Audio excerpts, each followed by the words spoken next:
Hello everyone and welcome back to another video on the channel. Today we're going to be continuing my 13 Days of Halloween series with a show that I've never talked about here on the channel, but a show that I've really watched since a kid, a show that really got me into horror in the first place, and that is The Walking Dead, and its millionth spinoff that they've had over the past so many years that this show has been going on, and that is The Walking Dead Daryl Dixon. That's right, Daryl Dixon is finally getting his own spinoff show, and it's a very different show than I think you would be expecting if you were a fan of those early seasons and that you hear that Daryl's going to get a spinoff. I don't think you were expecting a show that takes place in France. But that's exactly what this show is, and I think if you're one of those Walking Dead fans that fell off around season 7 or 8, I honestly think the last couple seasons were decent and actually did end the show off in a pretty good spot, but I think that this series in general has been the closest The Walking Dead has felt, for me at least, to like seasons 3 through 5, which is like my favorite era of The Walking Dead. And honestly, I think the fresh new spins on the zombies, on the characters, and on the great locations that they have filming in France with this show really does give the show a bit to stand out. So I will be talking about spoilers for The Walking Dead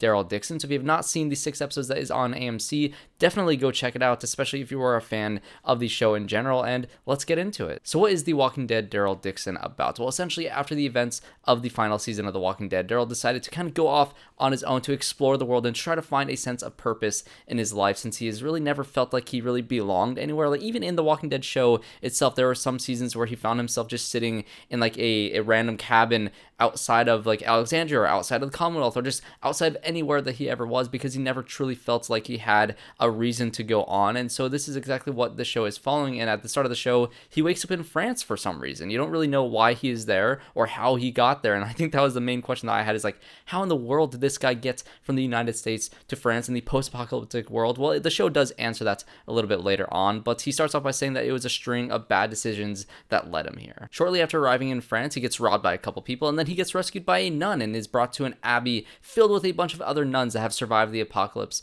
up until this point. And this show actually has a lot of religious themes. It follows this main nun named Isabelle and this kid Laurent, who is seen to be the next messiah that is supposed to lead all these people to a greater future in the world, because he was born in very troubling circumstances, which we'll get to in a second here. But again, I actually think the religious themes and this fresh perspective in the Walking Dead universe was a nice change of pace, and especially putting a character like Daryl in this sort of environment and seeing him not necessarily start to believe, but to start to see these people living in the way that they are living and feeling some comfort in that. And it's one of those kind of also like Last of Us type things where you're going to have Daryl, this grizzled guy that doesn't really have any connections with anybody else, in this new environment, taking this little kid on a road trip across the country because this little kid is supposed to save the world for some reason. And you know, I thought they were legitimately going in a direction that was exactly like The Last of Us, because this little kid was essentially born from a corpse, born from a zombie. Her mother was bit and she was dying when she was pregnant, and he was born premature after she had already died and turned, and they had to cut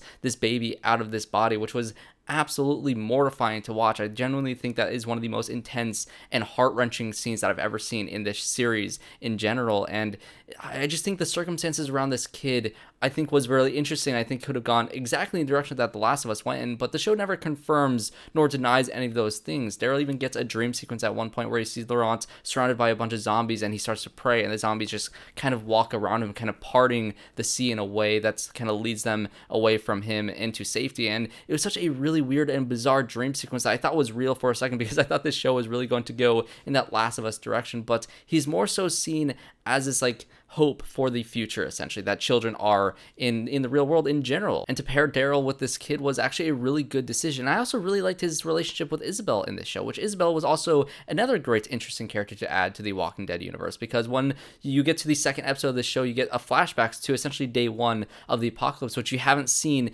too many times in the Walking Dead universe to begin with. And so you get to see how it all started in France, how she's kind of going around her daily life. She was a pickpocket, she was high on so many drugs, she was not a none whatsoever, she didn't have any belief in God or anything like that. And when the apocalypse starts happening, she takes her sister, finds out that she's pregnant, and runs from her ex-boyfriend at this point in time, which we'll get into his character also in a second here. But to see this turn from this woman who didn't believe in any higher power to believing in all these things after being saved by these nuns, to seeing the miracle of Laurent being born and all of these things, and finding a purpose to live in her life when she was suicidal in the past, I found this character to be really, really interesting. And again, her relationship with Daryl and how that progresses, and how she kind of rubs off on him and he kind of rubs off onto her, in this like dynamic that slowly grows throughout the entire show. And I think all the conflicts that these characters have within each other, with Daryl trying not to get too close to her at certain points and pushing her away, and even Isabelle trying to push him away at certain points in this series. I just thought their dynamic was really good, and I just thought that was all extremely well written. And when it comes to those core 3 characters, I think that the show really did nail the emotional elements of this entire season. But really the thing that stood out to me most with this show was the look and feel of the show being set in France. Really setting this show in France was the breath of fresh air that this series desperately needed. It just felt so different. Even the groups of people that Daryl ran into in this show felt very different from the groups of people that you'd run into in the United States, with like running into a group of nuns. I don't think you'd run into a group of nuns in the United States. Even this weird guy that was trying to create a zombie orchestra, I don't think you'd run into that very weird quirk of a character in the United States. Or even the pigeon guy. I felt bad for the pigeon guy. Like, get some respect and get some justice for this pigeon guy, please. But it was the choice to actually go and film in France on location for a lot of this stuff that made the show really beautiful, and the cinematography and the scope and scale of the show feeling very different from that original series that really just took place in the woods and on the sets that they built in Atlanta. And you can feel that containment in that show itself. This one feels like you're going across the country in a very vast way, and it actually had a story purpose to go to Paris and go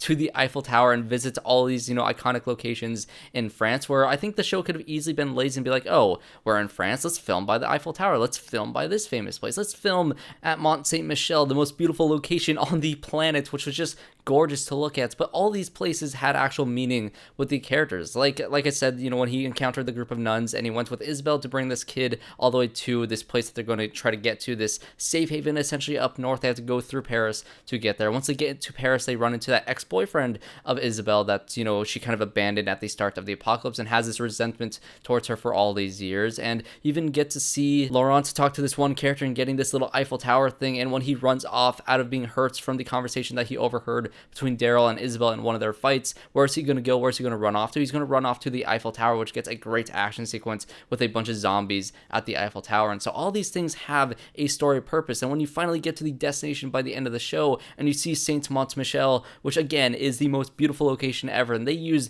every single drone shot, every single wide shot that they had of this place that they could have possibly put in the show just to show the beauty of it. That was just like the most, I guess, impactful thing that you could have done with them getting to a place that really does feel like a safe haven. It really is just like a giant castle on its own little island that must be the safest place in all of France. They even film at a castle with a moat filled with zombies. Like, this stuff that you'll never get in the original series. You won't get to see stuff like this in the original show because stuff like that doesn't exist in the United States. And so, again, I do think it really is, oddly enough, the greatest idea they could have done to set any spin-off show in France, but to have Daryl be the lead of the show that feels extremely out of place, but is a character that can grow a lot within those, I guess, environmental changes that made this show worth having. But let's get back to the characters of this show, because I really want to talk about Quinn, because I think easily of all the antagonists in this show, I found him to be the one with the most depth and the one that was the most interesting, because again, he had the history with Isabelle being her boyfriend at the time the apocalypse started, and when he noticed that the sister was sick, he kind of wanted to abandon her and just take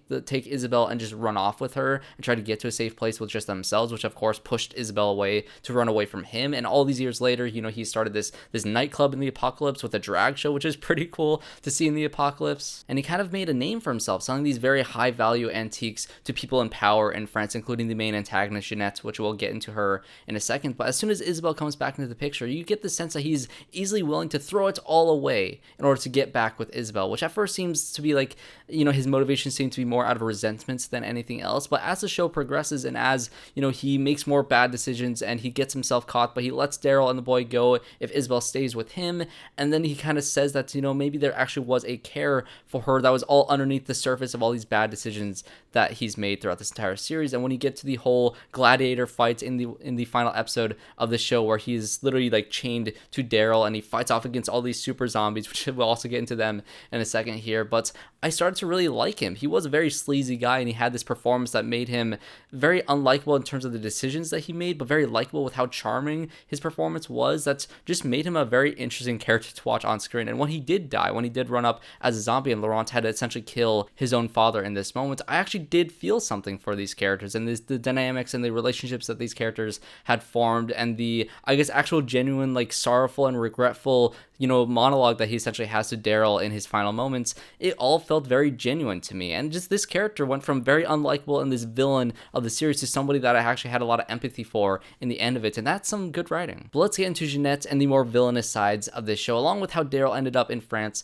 to begin with, because all this is tied together. Essentially, after failing to find a sense of purpose in the United States, Daryl was actually heading back to the Commonwealth when he ran out of fuel for his bike, and so he ran into this group of people that would trade some fuel for his bike in order for him to kind of essentially herd together a bunch of zombies because they needed them for some reason. And, you know, there's this other kid in this group that was also trying to hurt some zombies to get some fuel because he wanted to escape, you know, the under the thumb of, like, his girlfriend's abusive dad or something like that. I don't know. They didn't really dive too much into this kid's story, but it essentially showed Daryl, you know, pushing away this kid, even though this kid was seeking out help from Daryl, of him, you know, being the expert at hurting all these zombies. He was trying to get some help, but this kid eventually ended up being killed by one of the other people trying to find fuel in order to, you know, get another body for his own gain. And Daryl snapped and started attacking these people, getting him kicked out of this situation. So without fuel and breaking the rules, this group of people kind of took him, threw him on this boat, and was essentially going to feed him to these zombies to add to more of their zombie herd for whatever purpose that they're using these zombies for. And he finds himself on this really big boat that is going across the ocean.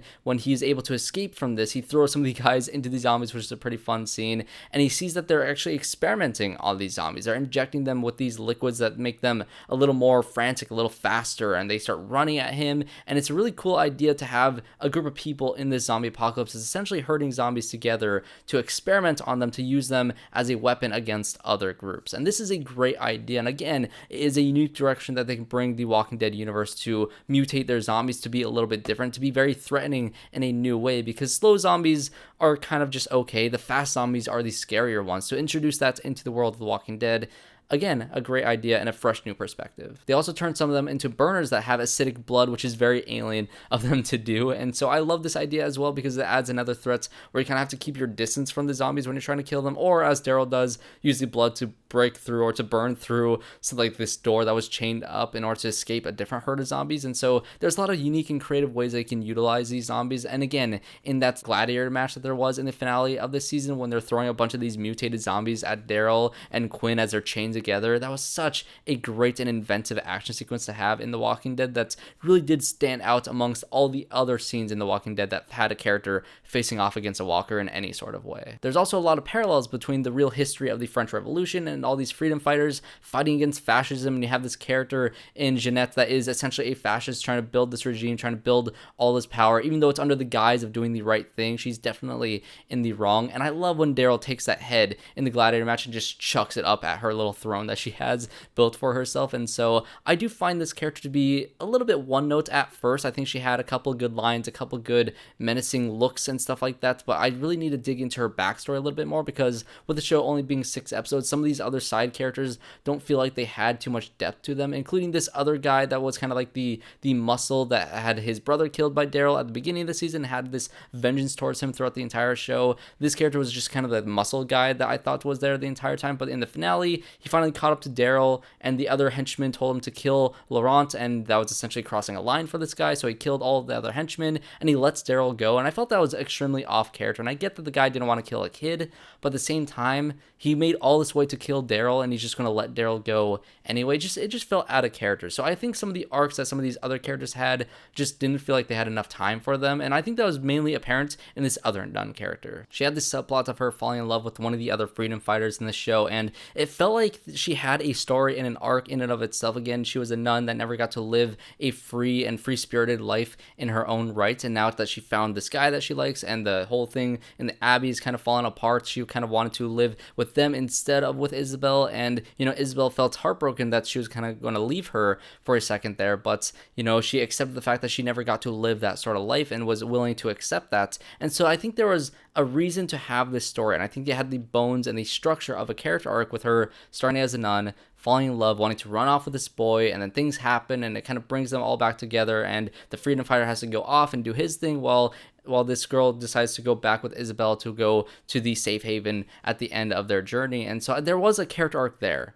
but it was only the significant beats of the character arc and none of the actual development, because you only saw little moments of her, like the first kiss, or her decision to leave with this boy, or her decision to stay with Isabelle, and that was literally it. And it just felt like it was all either on the cutting room floor, or they didn't give her time to actually develop those feelings, and I didn't know anything about her besides just all of that. I can't even remember the character's name, and it just sucks, because I think this show, with it being 6 episodes, has some of the same issues that some of the MCU shows have with only being 6 episodes, which is you have the structure and the, I guess, the storytelling of like a movie, like a really long movie, but you don't have enough time to dedicate itself to be a really good show with characters that have a lot of depth to them. The main players have a lot of depth to them and have a good enough character arc and journey throughout the show, even more so than some of those Disney Plus shows, actually most of those Disney Plus shows. But when it comes to side characters like this, they feel extremely underdeveloped, and I kind of felt bad for this actress because she was really good in those moments. I just wish we got more of her and exploring her character a little bit more. And I know that they're going to do a second season, and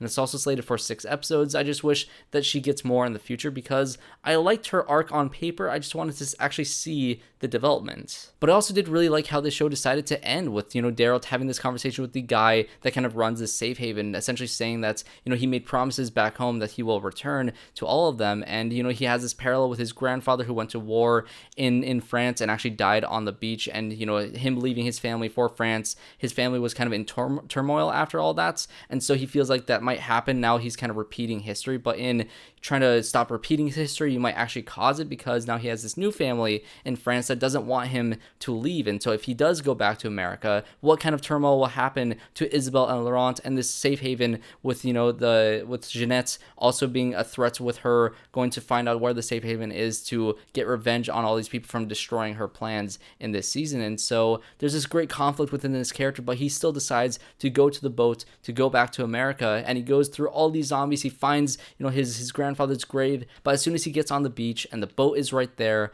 Laurent had followed him. He calls out to him on this ledge, and now Daryl is stuck in between them. Will he go home back to his family in the United States, or will he stay with Laurent and Isabelle in France? And it's a great final shot to end on. And of course, you get this little sequence with Carol looking for Daryl at the end of the show. But that is where this season ends. And of course, he's going to stay in France because they have all these characters set up. And this isn't The Walking Dead. This is Daryl Dixon's own spin-off show. So he's going to decide to stay. But I think Carol is somehow going to make her way all the way to France, or at least find a radio and contact him just to know that he is safe in some sort of way. So I don't really know how they're going to make these two stories converge, because I can see how Daryl got to France with, him being kidnapped on this boat that was collecting zombies for France, and so I guess that kind of makes sense. But how in the world is Carol going to get there now?